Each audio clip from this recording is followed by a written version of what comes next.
So the last time we spoke in Washington, D.C., you said your biggest failure of your first year was not getting out of Washington, D.C. And now we are 10,000 miles away from D.C. Why are you spending so much time in this particular part of the world?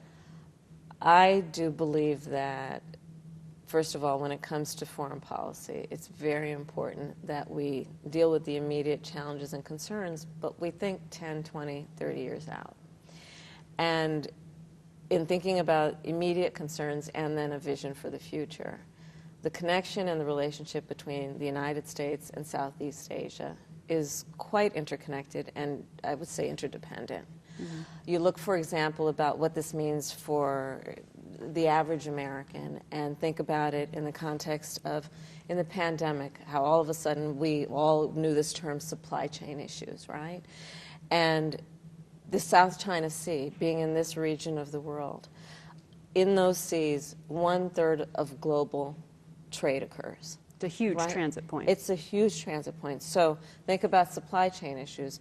If it is not secure, if it is not open, if there's not freedom of navigation and enforcement of maritime law, what that will mean in terms of impeding supply chains, mm-hmm. and how that will relate then to the average American being able to get what they need every day. The population of this region, 600 million people, 2/3 of who are under the age of 35.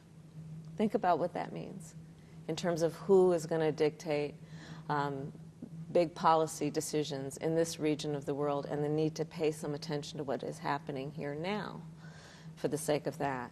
I think about it in terms of the fact that this region is the 4th largest trading partner in terms of the United States business and mm-hmm. what we are looking at in terms of our export markets, 4th largest. So it's a big issue. American businesses employ 600,000 people in the United States because of their investments right here. Mm-hmm. Big issue. When you talk about maritime security and some of those risks, China's rewriting the global order.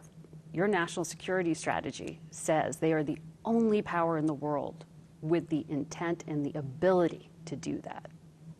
That's who you're talking about when you talk about maritime security. Well, when I think about maritime security as it relates to the South China Sea, there's no question that we are very concerned about the Chinese government's actions on the South China Sea and how that is impacting the security and the future prosperity of the nations that are affected. For example, I was recently in the Philippines, and I've been spending a lot of time with President Marcos. What is happening in terms of unprovoked actions against the Philippine interest in the South China Sea is significant, and we have been very clear that we stand with the Philippines. They're a treaty ally. The U.S. would have to militarily defend them. Yeah, and we have been doing just that. When I was there most recently, I went to the Palawan Islands, which are right on the South China Sea, to visit with the Coast Guard in the Philippines, who are doing training exercises with our Coast Guard, all in the interest of ensuring that there is freedom of navigation. Because again, not only is there a treaty relationship, but the very basic issue that the American people will experience and feel if we're not on top of it is what that will mean in terms of commerce flowing freely mm-hmm. through those waters. So it is a big issue, and that is why I continue to work with, and the President continues to work with, our Southeast Asian partners in the context of ASEAN and these other groups to ensure that we are all standing in support of international rules and norms, including freedom of navigation and a free and open Indo-Pacific. How concerned are the leaders you spoke with here about the potential for a military clash? I think the issue that is most present here among the Southeast Asian leaders is that there be a respect for and enforcement of international rules and norms, but they hope that there will be an avoidance of conflict. Mm-hmm. And that there's a great symmetry between that and our policy toward China. We do not invite conflict, but we absolutely are prepared to and engaged in what is necessary to compete. And that includes what we are doing in the United States and what President Biden has been a great leader on to ensure that we are investing in the American people, we're investing in American manufacturing, we are securing and making resilient our supply chains so we don't have a dependency on China or any other country that may have a different perspective than we do about what is important in terms of supporting business. But when you say the United States is not seeking conflict, 5 of our treaty allies, the countries the United States military has said it will go and defend, are in this area of the world. So the U.S. may not seek conflict, but it can be drawn in to one quite easily. Well, first of all, those commitments are ironclad, and I make that point everywhere I go. I have met with now dozens of Southeast Asian leaders, presidents and prime ministers. Our commitments to them are ironclad. At the same time, we are doing what is necessary to strengthen the relationship between our allies in a way that there is a community of folks within this region of the world that stand with courage in support of international rules and norms. A network of countries that see Beijing as a threat. But they live in Beijing's backyard. So do they have to choose? No, they do not have to choose, and that is not our policy to require them to choose. Quite the contrary. What we are doing is strengthening the relationships based on common interests. So, for example, what we need to do around the supply chain and resilience. We're acutely aware that no one country alone can meet global demand for most of what they need. So there has to be some coordination. We are doing that. For example, when I was in Tokyo last year, meeting with CEOs there about what we are doing to coordinate around the semiconductor industry, what we are doing with South Korea to the same extent, ensuring that with our allies we are strengthening the relationship around our common goals. So when President Biden said the other day that China was a ticking time bomb, he was talking about their current economic problems that they are experiencing. He said that's not good because when bad folks have problems, they do bad things. What is the scenario that you are thinking about and worried about the most?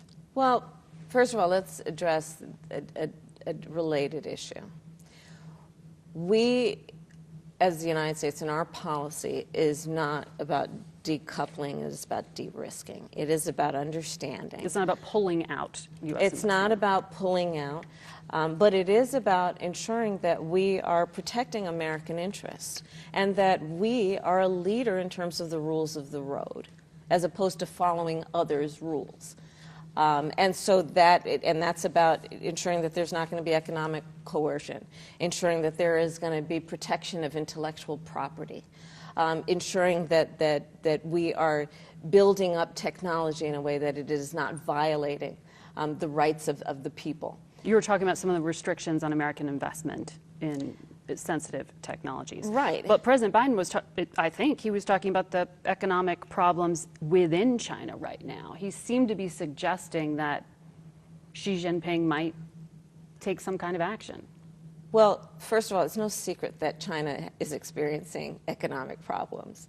And what you will find is, certainly in my conversations with American business leaders, is that they are looking at the future in terms of their capital investments and taking into account which countries are engaged in practices that are about abiding by the rule of law and international rules and norms in a way that they can be guaranteed that there will be some stability so they can make long-term investments. And what I am seeing is that there is increasingly an understanding that China may not be the best bet. When you are looking for stability, when you are looking for an investment in a place where there is an adherence to and respect for international rules and norms. Does that mean when bad people might do bad things, when they're in a bad spot, as the president was saying, that you think the risk is growing for this to be an unstable region? What I am clear about is that we are going to and are prepared to invest in the American people, invest in our relationships with our allies, in a way that we are strengthening America's economy and also ensuring stability. And to the extent that we are invested in those pursuits, growing what we need to do in terms of a consensus among our allies and partners about the rules of the road. This November, the United States will host a big summit of leaders in Yes. San Francisco. China said a few days ago, their state security service, the U.S. needs to show sufficient sincerity before Xi Jinping agrees to visit. How important is it for Xi Jinping to come to America in November? Well, it is important to the order of things, if you will, the stability of things, that we keep open lines of communication, which is why, for example, we have sent and leaders in our administration have visited and have met with and have had extensive dialogue with Chinese leaders in the Chinese government. And that's Secretary Blinken, Secretary Yellen, most recently Secretary Raimondo, so that we can keep an open dialogue. That is important to us. You were in the same room with China's number 2 yes, today. I have actually met with President Xi as well. Did you talk to him today? Well, we exchanged pleasantries, yes. Yes. But it's still a little tense. Listen, I don't think it's as, I'll pull back and say I don't think it's as simple, if you will, as whether there's tension. Yes, there's tension. When you are in a competition of any sort, there will be tension. That is part of the nature of it all. But that does not mean that we are seeking conflict. Right. And I think it's important to not conflate the two. Do we have disagreements, for example, very serious disagreements about what's happening in the South China Sea? Yes, and we're very clear about that. And we've been very clear in all of our discussions with our allies and adversaries about where the United States stands on that issue. So one could argue that there's tension there. But you look, for example, at trade, 99% of our trade is not influenced by what we are doing in terms of the restrictions on exports. So you want Xi Jinping to come in November? I think he is absolutely an important player in this region of the world, and if he comes, then that will be, I'm sure, something that could be productive. And I know that President Biden looks forward to meeting with President Xi at some point. Before we move on, I want to just ask you about what one of America's allies, South Korea, has raised concern about. North Korea's Kim Jong-un, as you know, is expected, according to U.S. intelligence, to go meet with Vladimir Putin in Russia in exchange for some military support potentially here. How destabilizing would that be for Asia? I think it would be a huge mistake. I think it would be a huge mistake. First of all, when you look at Russia's unprovoked war on Ukraine and the idea that they would supply ammunition to Russia, well, it's predictable where that ends up. I, earlier this year, stood in front of our NATO allies at the Munich Security Conference, declaring on behalf of the United States that Russia was committing crimes against humanity. So the idea that they would be supplying ammunition to that end, it would be a huge mistake. I also believe very strongly that for both Russia and North Korea, this will further isolate them. Some of the most sanctioned countries in the world at this point. But at some point, it's just a step too far. What is that step too far? I mean, what is it that Kim Jong-un is seeking? Is it nuclear submarines, as our allies in Seoul have said they're concerned about? Is it satellites? What does that do here in Asia? Well, you can look at what our allies are telling you, us, about their concern about what's happening in terms of North Korea. We are all absolutely clear and unequivocal about our goal of the complete denuclearization of North Korea. But when we think about Russia's aggression in Ukraine, many, and most, are very clear also. It's an absolute violation of one of the most important agreements that we have around the world in terms of international rules and norms, which is the importance of sovereignty and territorial integrity. And Margaret, on that matter, it is very clear that Russia has clearly, they're very desperate. They have already experienced a strategic failure. Just think about it. At the beginning of it all, a year and a half ago, the pundits were saying that this would be over in days. Well, the Ukrainians are still fighting, and they're still very much in this. At the beginning of it all, there was a suggestion that NATO would be irrelevant, and now we have 2 more countries that are in the process of joining NATO. So clearly this is an act of desperation on the part of Russia. But it would be a huge mistake for Korea to do this, for North Korea to do this. So you're 58 now. If you win a second term, as you and the president are running to do, he would be 86 at the end of it. And we are seeing Republican candidates hone in on you in particular as being next up for that job. Nikki Haley says a vote for Joe Biden is a vote for President Harris. Chris Christie, I want to be clear that I pray every night for Joe Biden's good health, not only because he's our president, but because of who our vice president is. Ron DeSantis, Harris is Biden's impeachment insurance. People know if she were president, batter the doors. As bad as Biden did, it would get worse. How do you respond to all of that? We are delivering for the American people.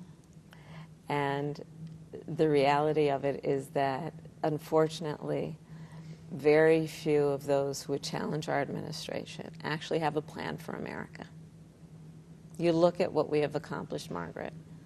We have created over 800,000 new manufacturing jobs in America, 13 million new jobs, unemployment at record lows. We have capped the cost of insulin for seniors at $35 a month, capped the cost of prescription drugs on an annual basis at $2,000.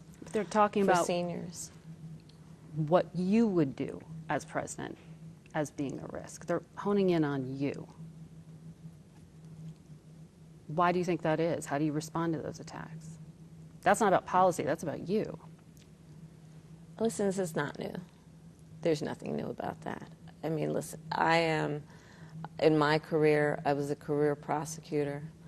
I was the first woman elected district attorney of San Francisco, a major city in this country, and reelected. I was the first woman attorney general of the second largest Department of Justice in the United States and reelected. I was a United States Senator. I represented 1 in 8 Americans, and I'm now Vice President of the United States.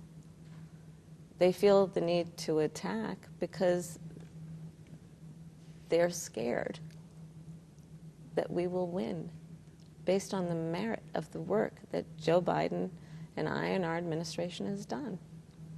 But even Democrats are worried about the president's age. The Wall Street Journal had a poll showing 2/3 of Democrats say Joe Biden is too old to run again. Are you prepared to be commander-in-chief? Yes, I am, if necessary. But Joe Biden is going to be fine. And let me tell you something. I work with Joe Biden every day.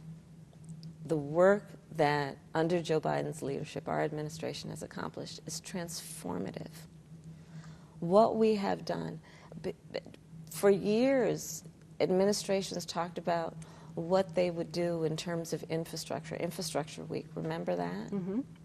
Under Joe Biden's leadership, we have transformed and are in the process of transforming America's infrastructure with an historic investment in not only roads and bridges, but high-speed internet, what we are doing around issues like lead pipes, and I could go on and on. What we have done in terms of 800,000 manufacturing jobs, what we have done to cap the cost of prescription medication. Many have talked about doing this. This is the work under Joe Biden's leadership that has actually been accomplished.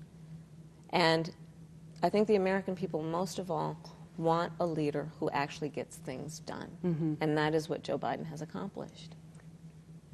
Are you taking the threat of a second Trump presidency seriously enough? I don't understand the question. You were dismissive of some of the Republican criticism of you and the president. When you look at current polling, the front runner for a Republican nomination is the former president, the 45th president. We will win re-election. We will win re-election. There is too much at stake, and the American people know it. And, you know, the reality of it is that when you look at polling, the vast majority of the American people support the fact that we're bringing manufacturing back to America. They support the fact that we are capping the cost of prescription medication. They support the idea that we are upholding and fighting for the freedom of people to make decisions about their own body. Frustration about the economy, the approval ratings are low. I mean, you know the polling data out there.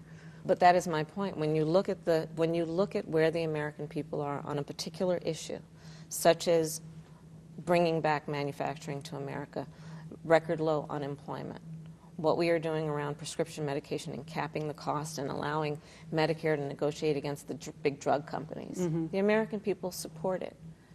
Our job is going to be to let them know who delivered it. Well, I want to get to abortion, but let me wrap this up if I could. In terms of delivering on promises, you in your portfolio have tackled the issue of the root cause of migration. U.S. Customs and Border Patrol saw a record number of migrant families cross the border in the month of August. This despite that record level of heat. Why is that happening now? You've rolled out new policies. Yeah, so let's take a step back. Even here in Southeast Asia, the conversation has been occurring about the fact that around the globe we are seeing an increase in irregular migration. And there are a number of factors at play, an increase in authoritarian regimes, what we're seeing in terms of extreme weather occurrences, what we're seeing in terms of, in many places around the globe, increasing food insecurity. So there are many reasons for why this is happening, and America is not immune to that. The point has to be then to understand what we must do to deal with, one, ensuring that we have a secure, humane, and orderly policy about the border, but also what we must do in the long term to address the root causes of migration. The work that I've been doing in that regard has been to build public-private partnerships to the extent that we have now raised over $4 billion to invest in the countries in that region. Just last week, I spoke with the president-elect of Guatemala to reinforce the work that we are doing that is collaborative around ensuring that there is an orderly system and that the countries that are involved in the irregular migration that is impacting America, that we are coordinated around a response to hopefully stem that migration. But that migration data, according to CBP, is showing migrants from Guatemala are up, Honduras, Ecuador, Peru. So when the border crossings went down earlier in the summer, the administration said it was due to your policies working. Now they're going back up as they did in the month of August. Does that show the strategy is no longer working? Absolutely not. What it means is that we have to stay focused on a number of issues related to the irregular migration that, again, we're seeing around the world, and America is not immune. And one of them is to continue to work on the root causes and focus on the fact that you take a country like Guatemala, we're very pleased about the outcome of that election. This is a person who has committed himself to fighting against corruption, one of the reasons that people flee these countries, and working on what we can do to invest in the economies of those countries so that people will stay.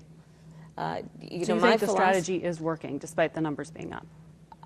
Overall, we are seeing progress. But we're not going to have a constant. There are going to be fluctuations. That is normal, just like the weather fluctuates and circumstances fluctuate, such as elections in those regions and what that might mean. It doesn't mean that we keep our foot off the gas. We have to stay focused and understand there has to be a long-term strategy as well as a short-term strategy. So was it too early to say that the strategy was working when the numbers went down? My point is that focusing on root causes and doing the work that we have been doing to bring U.S. investment into those countries in a way that is supportive of their economies and supportive of fighting corruption actually works. That does work. And the philosophy behind it is pretty basic from my perspective. I truly believe most people do not want to leave home. And if they leave the place where they grew up, the language that they speak, the church where they prayed, their grandmother, it's usually one or two reasons that they leave. Either they can't afford to take care of the basic necessities of themselves and their families, or they're fleeing harm.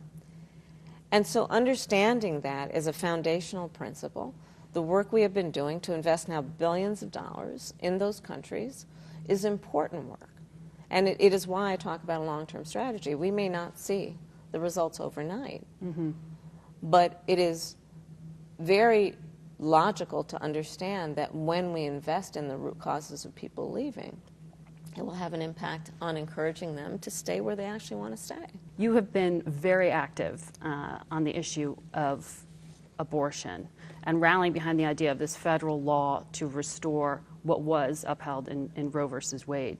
But to do that, Democrats need 60 votes in the Senate. They need a majority in the House they don't have. They need the presidency. The math doesn't add up. So don't you need to level with the American people and say this is not a realistic promise to make for 2024?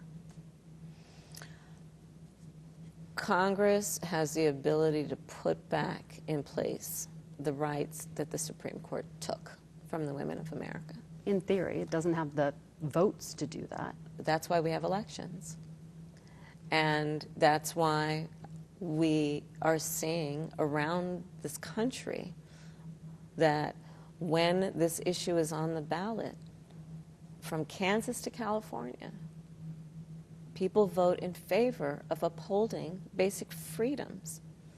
And you know, on this subject, Margaret, I will say, I think it's really important to, one, acknowledge and understand the vast majority of Americans agree that the government should not be making this decision for the women of America.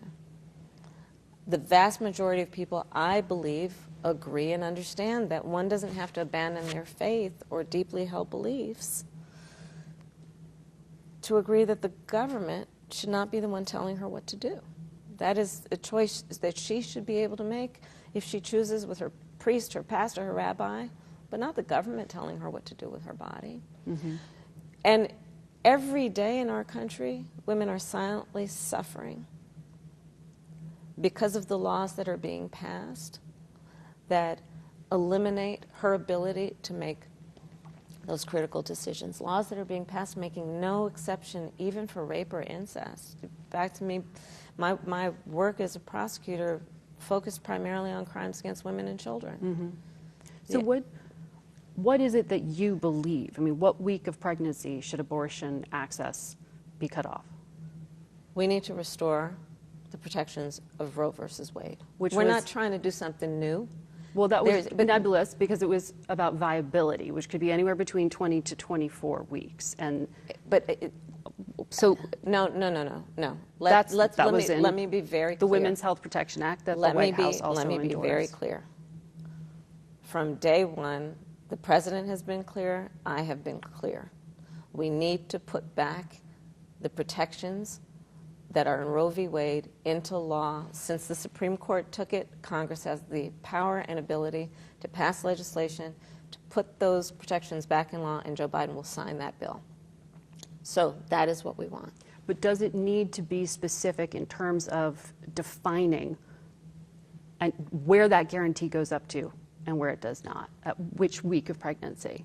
We need to put back in place the protections of Roe versus Wade. You know why I'm asking you this question, though, because we're not trying to do anything that did not exist before June of last year. It wasn't crafted into law, and that's why I'm asking you for the specifics there, because Republicans say the lack of a precise date in cutting it off. You know this. They say that allows Democrats to perform abortions up until, birth. Which is ridiculous. Which is statistically not accurate. And it's ridiculous. I understand and it's a mischaracterization of the point. No, the point is... But do you need to be more precise? I am being precise. We need to put into law the protections of Roe versus Wade. And that is about going back to where we were before the Dobbs decision. And this is a very real issue. Our daughter in her 20s is going to have less rights than my mother-in-law who's in her 80s. There are women, I'm going to be now very explicit about what's happening in our country because I meet with the people who are impacted. Women are having miscarriages in toilets. People who have survived rape or incest are being told they don't have the right to make a decision about what happens to their body next after they have survived a crime that has been a violation to their body. But if there is the possibility through legislation to provide any kind of guarantee at the federal level, any kind of protection, like the Republican proposal of 15 weeks protection. The Republicans are also members of the Republican Party are also proposing a national ban. The thing that I'm talking about the Lindsey Graham bill, as you know, and those proposals of giving some access, though that's 15 weeks. Why do you think it shouldn't be specific? You know, out in New Mexico, for example, the governor there says it shouldn't be nailed down to a week because it should be a private matter between a woman and her doctor. There shouldn't be a precise number put on that. Is that what you believe as well? I believe that we should put the protections of Roe v. Wade into law, and the way that will happen is if we have a United States Congress who, regardless of their personal view for themselves or their family, would agree that the women of America should be trusted to make decisions about their life and their body based on what they know to be in their best interest. It's that simple. The last time we spoke, COVID was on the uptick. It is again. There's been a lot of focus on President Biden's potential exposure because of the First Lady's infection.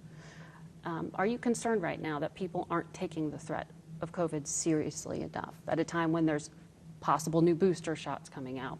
Again, arguments over masking. How worried are you?